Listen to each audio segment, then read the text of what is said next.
Lagoon is an excellent theme park located right up against the mountains just north of Salt Lake City. The park is over 100 years old, which means some classic coasters as well as some really unique rides, considering that they actually build many of their own coasters in-house. And today, we're ranking all 11 of the park's coasters. Almost by default, the kids coaster comes in at number 11, though it does have a really fun name, Puff the Little Fire Dragon. There's a big fire dragon, more on that in a minute.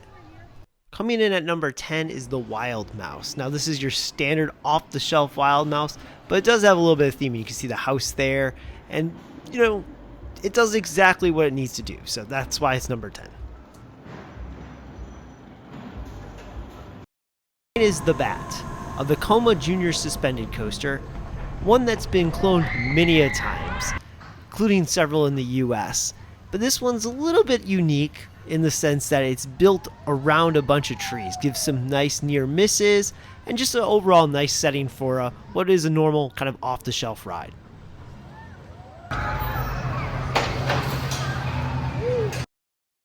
And coming in at number 8 is Spider, a Mauer spinning coaster that's 50 feet tall, goes 37 miles per hour.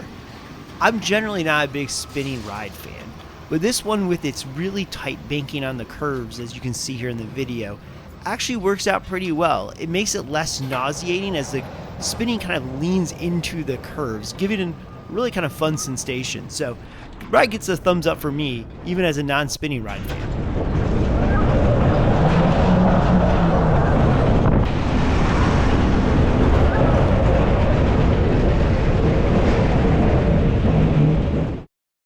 Number 7's pretty unique for a few reasons. One, it's made by Art Engineering. This is a company that makes very few coasters, so by that alone, it's a pretty unique ride. But also, check out that view behind it. If this ride was anywhere else, just in a field or near a parking lot, it probably wouldn't be as good.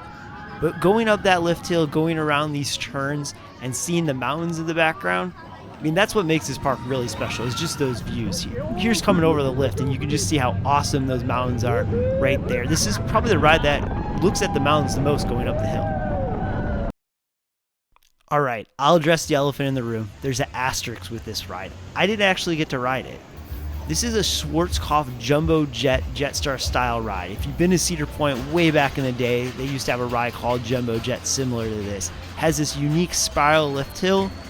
Looks really fun. Unfortunately, the park has a rule that requires 2 people to ride, and I was visiting the park alone, so no single riders meant I didn't get to ride. But everyone raves about it, so that's why I made it higher up on my list. Number 5, Colossus the Fire Dragon, is another Schwarzkopf, and this one I actually got to ride. They allow you to ride this one by yourself. This started on the German fair circuit. Similar to some of the other Schwarzkopf rides like Olympia Looping, it has that big signature first hill behind it before it comes down into the loops. It's everything you'd want and hope for from a Schwarzkopf. Intensity, intensity, intensity.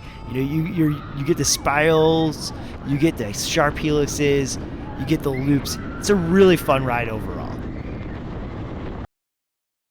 Every classic theme park needs a classic wooden roller coaster, and Lagoon, being almost 150 years old, has one with roller coaster. Yep, that's the ride's name. It's been open since 1921, making it one of the oldest roller coasters in the world, but the park has been taking really good care of it. It's recently got Millennium Flyer trains from GCI that are super comfortable and track really well, and the park has also been adding some steel track to the ride to help smooth it out, and been retracking a lot of the ride, so it runs very, very well. That's why it's high up on my list.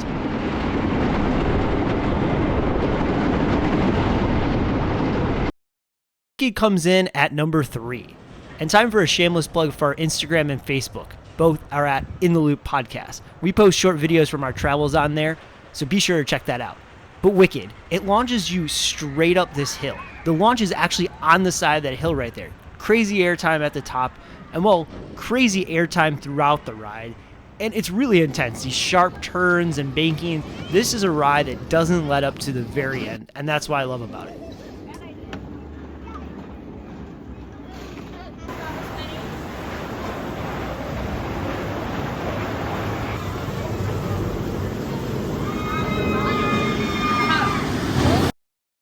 Primordial is the park's newest coaster, and it's also kind of a dark ride at the same time. As you walk up, you'll see this giant mountain that's really well themed with trees and a waterfall on it. The ride actually is partially inside, partially outside, but the queue, it has this really cool theme to it with this full animatronic and movie show thing behind it. Very well done, a little difficult to understand. But the cars are in 2 rows on the train. It's because they spin. So let's take a ride on this. Now you do have a shooting device because it is partially a dark ride. It doesn't really come into play here outside.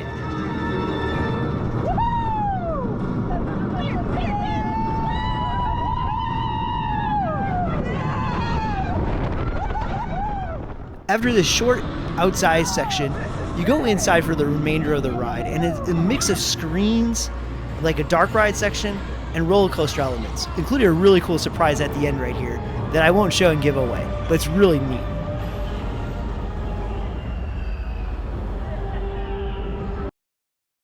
And of course, Cannibal is number 1, and probably a top 15 or 20 roller coaster in the world for me. It's that good. I mean, it's just very intimidating when you look at this giant tower that you have no idea what's really inside of it.